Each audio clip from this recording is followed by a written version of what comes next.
Welcome to Truth-Based Relationships, the podcast. I'm Juan Andrés. I'm going to be hosting you through this journey of how to relate and co-create with others from our truth. In this episode, I wanted to go through a little bit of the process of how I developed this authentic self-relationships model and to tell you a little bit of myself, just for you to know who you're listening to and to make it a bit more personal. And I think what I would say is that I began the journey with being raised by two psychologists, and that made it very interesting because they were putting a lot of focus on my development and the way I was processing life. And I think I already was privileged enough to understand, in a way, the vocabulary behind all the psychological processes and the experiences in life, and a lot of conversations at home. So there was a lot of stimulation in communication.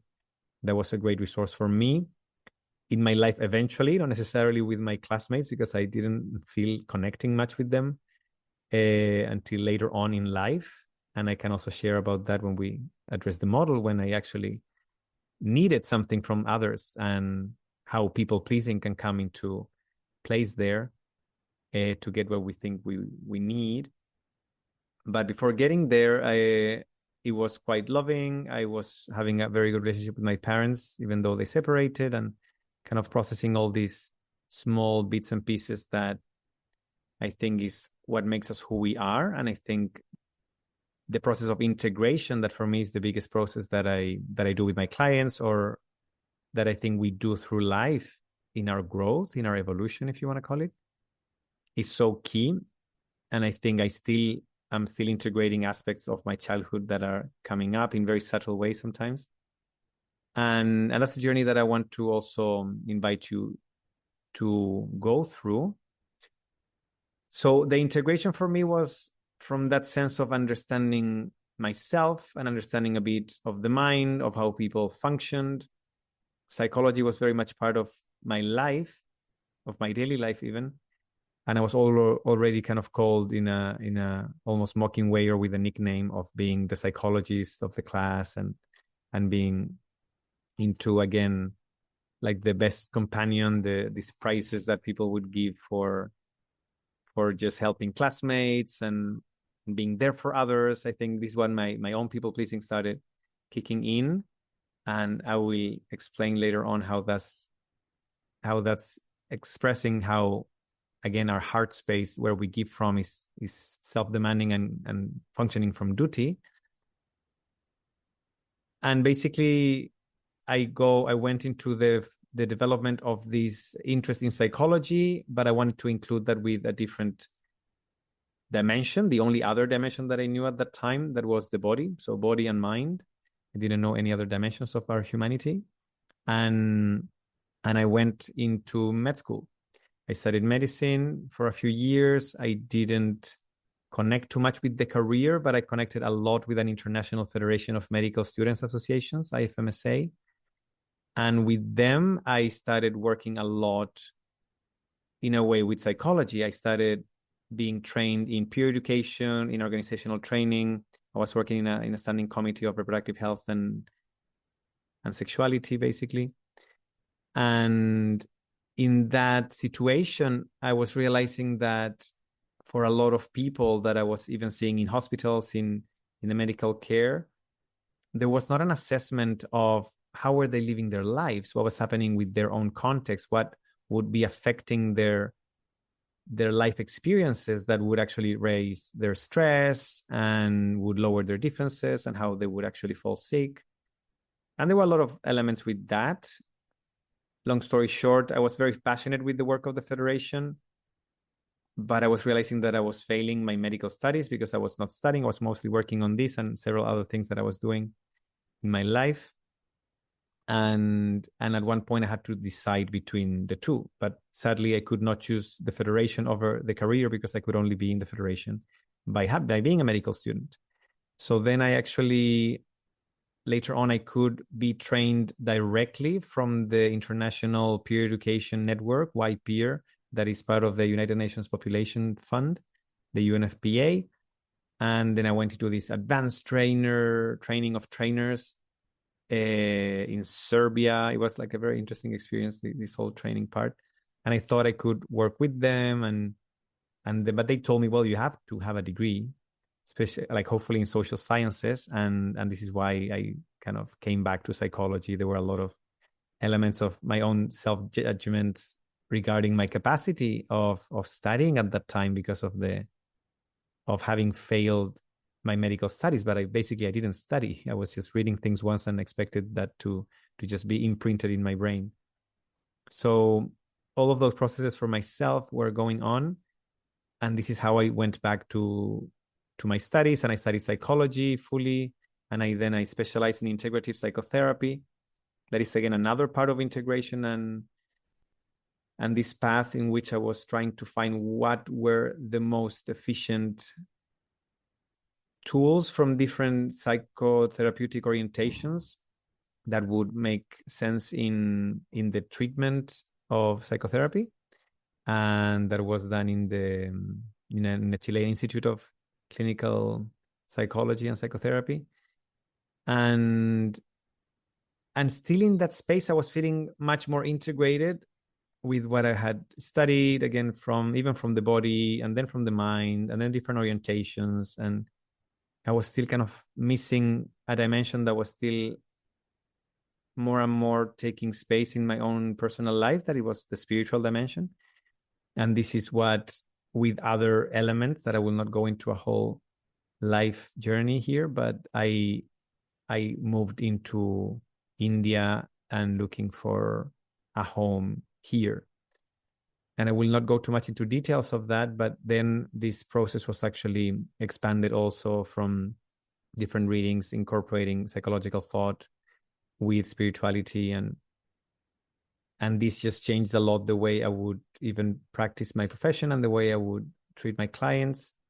And at the same time, by living in a community that was very different in the way the day-to-day would happen, I think I would see also the different limitations that people would have for their day-to-day life in terms of how much they were attached to a particular job or a particular lifestyle or relationships. When you have so many nationalities together, I think the perception of common sense starts diluting. Like currently, I don't really believe in common sense. And I can share more about that later, but it's something that was allowing the people and the clients to actually blossom much faster. And I saw that when the external circumstances started being less determinant for the person's growth and development, I realized that they were pushed to be much more responsible of themselves. There was a sense of responsibility of their own lives that they could embody, and their own agency was put on the spot. And this is kind of the first concept that I realized that was so important, to take responsibility our own existence and to move away from this expectation of other people being responsible for our states. And I think in that space, I think from the responsibility aspect, I started also connecting with, well, but when I'm fully responsible of my situation, how does that play out when I relate to others? And then I started realizing that there was this very important dimension, that it was this organic consideration that we would have towards other people. And that was not in force. It was not coming out of duty or a sense of morality, but it was actually the natural way from my own thoughts and feelings in which I would feel that I'm considering the other person in their experience. So yeah, basically this all started showing up more in the way, in all the psychotherapeutic processes that I was going through. And I realized that, okay, I want to make this clear and I want to make this as a tool. And one day I really just felt that it just came. I was just running through the forest and it just came to me, the idea of creating this conceptual map and to make it like as a practical guideline for truth-based relationships. I still hadn't even thought of that terminology, but this is what came to me. And this is what I want to explain a little bit now. What is it about? Okay, so it's called the authentic self relationships model, because it's coming from this idea of the authentic self. And for me, the authentic self is not someone you have to develop, someone you have to discover, or something that is hidden for you to find out or dig through layers. But I really use it in a very practical sense of considering it the truest version you can be in any given moment. So it's just connecting with your truth of every given moment. And we have the chance of doing that every single moment, because that authenticity of that moment includes also your blind spots, your limitations, and how are you in that particular context. So from that idea, that is, I think, very empowering, that we can live we can embody our truth the most we can in each given moment. I was thinking, okay, how does that play out in relationships concretely? And for me, the most concrete way to see the authentic self being embodied in relationships, it is with this concept that I call sincere consideration.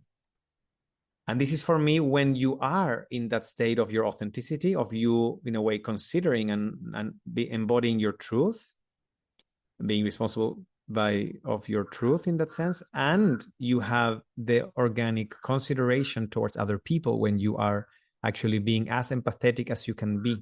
And this is for me, again, the real sense of empathy, that is not just putting yourself in someone else's shoes. For me, that is not real empathy. That is projection, because it's you in the other person's shoes. The real empathy is, how do you imagine the other person functioning, from their personality, from who they are, from what you know of them, from their history, from their wounds, from anything else you may know of that. And that sense of empathy actually is going to be as close as you can to imagine their truth, let's say. But that's as much as you can do. But that still is your consideration. And that is coming from that aspect of sincerity again. So this is why sincere consideration, because it's honest and it's coming organically in that sense of, by me feeling responsible of my own thoughts and feelings, I realize that I have that sense of care. And this is what allows relationships to have a common space of sincere consideration, when there is mutual care. And that is expressed when we can be our authentic selves in a common space. So then, to reach the space of sincere consideration, you basically need to tackle 3 dimensions, or let's say that these 3 dimensions have particular pathways that will allow you to reach sincere consideration. And this facilitates the way of, in a way, studying yourself and observing your interactions with other people and seeing how that is really going towards your authentic self or it doesn't. So if you actually see the chart, and I recommend you to do that in the website asrmodel.com, you can see that these 3 dimensions have different pathways, and some pathways are uninterrupted, and some pathways have this symbol that is with this kind of 2 arrowheads and a circle and some points there. And this is the symbol of reflection. So the symbol of reflection is always going to say you are not honoring your authentic self in that moment. You should go into the self-work section, because you need to reassess where are you coming from and what's happening. So the uninterrupted lines is showing you how to reach the space of sincere consideration. And that means when your responsibility is fully focused on your thoughts and feelings, when your mindset is towards truth from curiosity and humility, and your heart space, or where do you give from, is towards generosity, or let's say is acting from generosity. And this is the way that you're going to experience sincere consideration. And we're going to go deeper into this when we see more examples and expand this notion. But I want you to understand the premise of this. When your responsibility is focused on other people's thoughts and feelings, that is the first path towards the left, then you are focused on your own guilt, and you're afraid of being blamed. And you're in that space in which you will become defensive. When your responsibility is focused on other people's thoughts and feelings, you are in a defensive pole that doesn't allow you to connect fully with your own thoughts and feelings, meaning you are not fully there. And this is what is not allowing yourself to reach a space of sincere consideration, because you are not fully there. You are not connected with your own thoughts and feelings with someone. At the same time, if you are expecting others to be responsible of your thoughts and feelings, you're also not there. You're not taking responsibility of what's happening. If you're thinking someone should come and rescue me, that is not taking responsibility of your state. And this is why this is the pole of victimhood. So when we are in a victim role, we are in this space of expecting other people to be responsible of our thoughts and feelings and to come and save us. So this defensive pole from blame and guilt and the victimhood pole that is carrying these expectations are not allowing you to be fully responsible of your thoughts and feelings. When you shift your responsibility into being responsible of your thoughts and feelings, you can then access the space of sincere consideration. And this is the one first line. Secondly, we have the mindset dimension. That is the one that when we are actually not honoring our authentic self, we tend to function from scripts. We tend to function from what I call morality. That is this idea of right and wrong. What is the right way of doing things? What is the wrong way of doing things? And this is just, we receive this from conditioning. And we impose that into others through projection. And this is basically giving you all the ideas of how a proper function should be. So what is to be a good father? What is to be a good friend? What is to be a good mother, a good girlfriend, a good boyfriend, whatever? Any of these labels, if you have a script of what is the right way, is coming from morality. The opposite is actually to have a mindset that is exploring truth. That is basically what is really happening. Is reality, to explore reality from a sense of curiosity and humility. To say, instead of feeling that, hey, you were such a bad friend, you didn't call me for my birthday, you can say, hey, I'm feeling in pain, I feel sad when you didn't call me for my birthday. And the story in my head is that you don't care much about me. For example, that's an example of a reality check. We're going to see that later also. Then you are with curiosity to say, hey, what happened to you? What is your story? What was your experience that this behavior happened? You want to check with the other one before you demand and you expect that they should be in a proper way. Because actually, when we have these expectations from, again, the scripts, this is showing also how we relate in terms of we are not checking in with the other person if they have the same definition than us of what is the relationship we're having. If we are friends, actually, I have some issues with the concept of friendship nowadays, because I see that most people is using that as a default, and also is mostly stating what is not there than what is. There's a lot of these statements of, let's just be friends. And this is just to say, okay, I don't want to relate with you romantically or sexually, so I'll give you the default next chance, that is friendship. And somehow that is not co-created into, okay, what is friendship for us? Friendship can be also sacred. And that can also be something that you have to define. Okay, so what does friendship mean to you? And what does it mean to me? People also just hang out with people for some time, some weeks or days, and they just say, well, you're my friend. And you introduce them as your friend to someone else. But nobody's asking necessarily consent. Can I call you my friend? You ask someone, can I call you my girlfriend, my boyfriend? But we don't ask, can I call you my friend? And it's such a default statement that for me is taking away the element of co-creation for any relationship. And this is a very important thing to observe. How much are we imposing or projecting the morality we have behind these scripts? Okay, we're going to go further into all these things. I'm just trying to give you an overview of everything.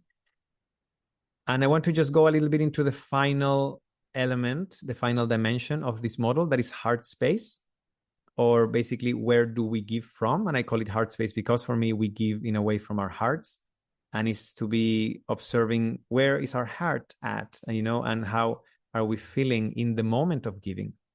And this is also something important to follow up on, because it's very common to believe that we have to give and constantly give. And this can be actually something very self-demanding. And this is just a counterpart of the morality aspect, in which we believe that we have to say yes all the time to anything that is needed from us. And this is a common mindset that we have. But in the act of giving, it makes you self-demanding, and it makes you give out of duty. And this giving out of duty feels, again, depleting because you're self-demanding. So imagine that if you're giving and your energy is drained and you're feeling with less energy and with less capacity, at that moment, the only way you can actually survive is to just impose that to someone else and expect another person to give something back. And this is what we call transaction. So we become transactional the more we are giving out of duty, because we are not taking care of ourselves. We're not being responsible with our own thoughts and feelings. And this is how all the dimensions get interconnected. We are not taking responsibility of our capacity, of our limits. And this is why we go into the self-demand. We give out of duty because we think we have to. We're not enjoying that. We're not experiencing the joy of giving, that is generosity. And we are expecting something back. So as I'm implying now, the other possibility is to actually give only when you're feeling generous. And this doesn't mean that you have to impose generosity in your giving. No. You have to feel the joy of giving. And I think anybody can connect with this spectrum, because it's a big spectrum at the end of the day. And if you realize that every time you give, you can either go into the pole of duty, transaction, or generosity, you can explore that by yourself by just asking or observing in yourself, how much were you expecting something in return when you gave something? And giving means giving your time, your energy, your space, or a thing, or giving a favor. It can be anything. But when we give from generosity, we care much less how people respond.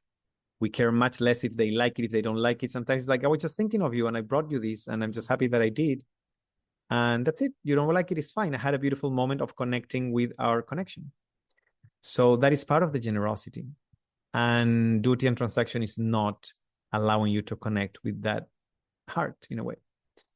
So that is the last bit. Okay, so to summarize, to reach a common space lived by our mutual authentic selves, we need to reach sincere consideration from being fully responsible of our thoughts and feelings, having a mindset oriented towards truth from curiosity and humility, and to give from the heart space only when we feel in generosity.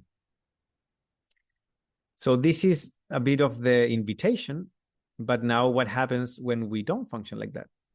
Because it's very common that we are going to be every day functioning sometimes from morality, from duty, transaction, in a defensive way, from guilt, or expecting other people to be responsible of our own thoughts and feelings. And this is actually how this model functions, because it's about assessing your interactions. This is a model that is applicable to every interaction you have with someone in a relationship. And in that sense, relationship is just basically saying people you keep relating with over a period of time. If you have related with someone more than once, it means that you already have a preconception of who are they to you, even if it's just the person you buy bread from. This is there, and this is a relationship that you start developing from a sense of a script, or from a sense of what is the transactional aspects of that, or how are you allowing yourself to be responsible of your thoughts and feelings there. So when you function away from your authentic self in any of these dimensions, and you can explore that by basically what I call when you feel something off in your body, in any part of your system, when you feel your body being off in any way, and usually it's very somatic, something is contracting, something doesn't feel right, is when you can explore this model and say, okay, where did I function from? And then you can observe what was going on in different of these dimensions. So, for example, I realized that for me, it's hard to say no. For me, I realized that I keep on saying yes to people and being complacent with what they need. And I realized that, yes, I'm acting a lot from duty. And then, even though I realize that, I don't feel like I can get out of it. And this is why exactly what the model is showing you by this symbol of reflection, you would go then to the self-work section, and then you would start exploring yourself. And you start exploring yourself by exploring these first layers. And this first part, this first bullet point, let's say, is about individual exploration. Because now that I know one part of my behavior, that is to give from duty, I want to see what are the layers behind that. So the first thing I'm going to see is, what are the fears? Are there any fears? Am I afraid of doing the opposite? Am I afraid of actually saying no? Am I afraid of actually negotiating with someone for what they're expecting of me or requesting? So, for example, if we go back to what I was telling you before, maybe I have this fear that if I don't give when people want something from me, maybe they will not like me anymore. Maybe they will not hang out with me anymore. And that's my fear. And then I would say, well, where is that coming from? Because actually the fear is just the tip of the iceberg. And if we go deeper, we realize that there are wounds that are basically emotional imprints that we carry in our life. And I can realize, for example, yeah, maybe actually when I was young, I don't remember people coming to me when I was not being generous, when I was not giving as much as they would expect me to give. Again, when they were feeling me generous, not that I was acting from generosity. That's a distinction to be made. So in that sense, I realized like, yeah, I have this, in a way, story in my head, or this interpretation that I believe that I'm not appreciated by being just me without saying yes all the time. So I believe that I'm not as worthy or not as appreciated by not giving, just as who I am. And that is the wound that I'm carrying. But then if I realize that between these fears and the wounds, I'm creating this pattern that is my people pleasing, that is, again, my heart space giving out of duty and transaction by self-demanding, I realize that at the bottom of this iceberg are actually the needs that I'm trying to meet by having this pattern. So I'm doing people pleasing because I'm trying to meet some needs. So this is what I have to realize. What are they? What am I doing this for? This is actually the goal, the finding we have to discover. And I may realize, okay, my needs actually are of connection, of shared reality, of being heard, being seen, being appreciated. And then I realize, oh, this is what I'm actually trying to get from others by giving in a self-demanding way. And those needs are what are going to allow me to go into a space of co-creation now, to really assess if this is possible to happen in a space of co-creation, in the relationship with another person. So this is when we make the shift of, instead of carrying these ideas, these beliefs about how we function, we're going to actually have the chance to see if the relationship can provide those in different ways. So this co-creation aspect of the relationship is very key. And in simple terms is to say, well, we are having a similar vision of what this relationship is. What I was telling you before, if I'm calling you a friend, I want to check if you have a similar version of what friendship means before I feel comfortable and safe and trusting in that relationship. So one of the first elements that we can see in this constant co-creation we develop in relationships are reality checks. And reality checks are very important things that allow you to start observing if the other person is there with you.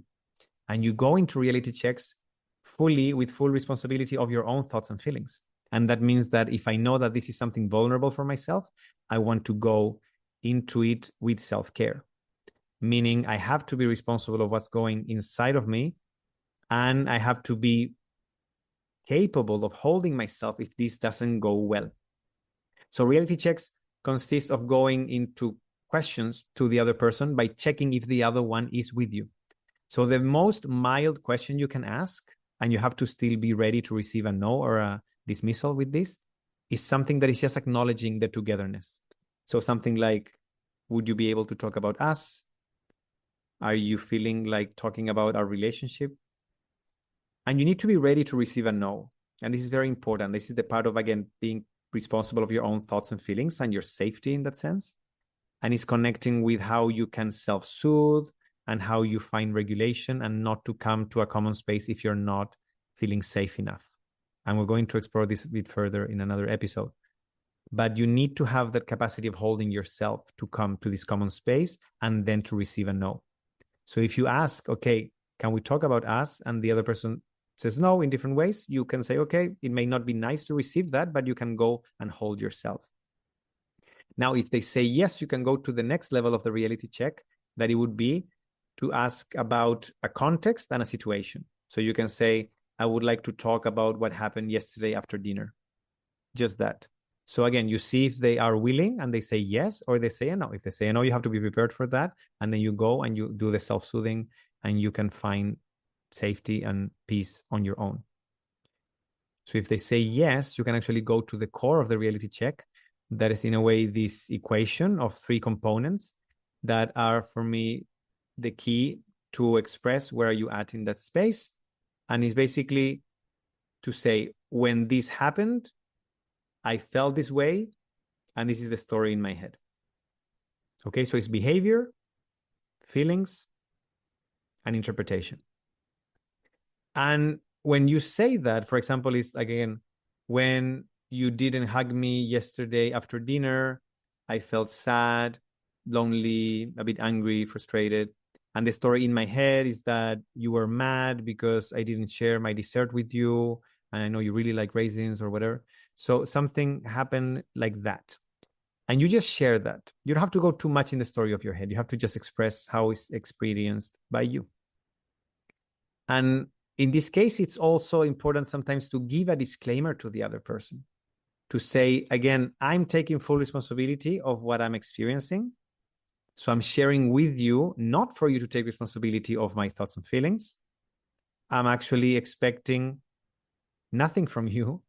And I would like that you receive this as you watch a movie. And this is actually a good metaphor for this, because when you see a movie, you are being responsible of your thoughts and feelings. You are engaged. You are connecting with the characters. You're seeing what's happening. You're telling people, go, run, go away. Like, why did you do that? And you get questioning, and you have an opinion, you have your thoughts, and you have your feelings. You connect and you respond to what's happening. But anytime when you see a movie, you don't feel responsible of what's going on. You don't feel guilt of what things are happening there. You don't feel blamed by them either. So this is the state in which you want to be to receive a reality check, because then only you can connect with your thoughts and feelings if you put guilt aside and you don't take responsibility of that, and you really connect with, okay, wow, this is the way you experience this reality. And I can imagine that it may have been, for example, very frustrating for you to believe that I was mad at you, and that's why I didn't hug you. I see that, I connect with that, and I validate that. And this is very important, to validate the other person's feelings and not going directly in the defense of, no, but, how can you say that? Like, I was not into that. I hug you every day. How can you say that? And then this dismissal of the feelings. Every time we go into defensiveness, we are invalidating the other person's feelings. If we want to complement the other person's experience, we can just share in a nonviolent communication. And this is a resource that you may want to explore as well. Nonviolent communication in general, in a way of communicating. And we can have more cues of that in the following episodes to understand this. And the more you do these reality checks, you are going to develop this communication, and you will get to know each other much more. And the more you get to know each other, the more you have chances of being considered with the other. And you actually are allowing the other person to be considered with you. You see, I'm using the word allowance here. It's not about you demanding this. It's saying, hey, I did my reality check very well. You have to hold me now. This is, again, the expectations. Expecting the other person to be responsible of your own thoughts and feelings. You are doing a reality check with the capacity of holding yourself. And this is, in a very simple sense, saying that your survival will always rely on you. The moment that you put your survival in the expectation of other people holding that for you, you're relieving probably attachment wounds, and you're going into something that we may go further into. But as a very, very simple cue for this, I would just say, keep your survival managed and manageable by yourself, and connect with others for thriving and for expansion. Don't go to others for survival. These are the mechanisms that are perpetuating codependency. And again, we're going to go more in detail later on, but just to give you that headline, because the more, again, you develop that communication, you develop more reality checks, the more you know about the other person, the more you can go into the space of sincere consideration, and the relationship is growing in an organic way. Now, what happens when we are not feeling received and accepted or validated, or we are feeling off in the relationship throughout, even doing all these things? And this is why we have to do the final assessment throughout the co-creation of our relationship. That are these two big elements that are boundaries and compatibility. And I will start with boundaries, because that's basically what I'm telling you now, that the moment something feels off, the moments that you see a recurrent, for example, dismissal, or someone that you're trying to have reality checks over a period of time, you may realize that they're not open to a conversation. They're not open for co-creation. And that is something that you have to see, again, is going to be compatible for you or not. Can you be in a relationship in which there is no compatibility in the way you assess feelings or the way you process life or the way you envision a relationship in which you can have elements of, let's say, growth together or processing your life experiences. So I'm going to talk more about compatibility in a second, but basically the concept of boundaries is when you have clarity of what you need, and then you create a commitment with yourself. That is what really a boundary is. They're not used in this model, at least, as limits you impose on other people. You develop a commitment with yourself.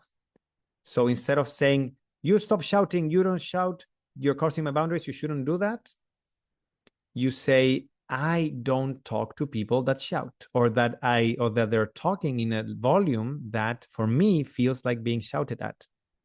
So then I honor that commitment. It's like if I don't drink coffee, somebody offers me coffee, it's up to me to put it in my mouth. It's not the blame of the other person. I can say, well, it would be nice that you know that I don't drink coffee, so you don't keep offering me that. But that goes back in the sense of compatibility. But the boundary is completely your responsibility. It is your responsibility to say, I don't drink coffee, for example, or I don't talk to people that is talking in a volume that for me feels like being shouted at. So that's fully your responsibility. And you're not expecting the other one to meet that boundary or to honor that boundary. If they're not honoring that ever, they don't understand it, and it doesn't go through time, that may be an issue of compatibility. But what you can do with boundaries is that you actually explain to the other person that you may want to do this.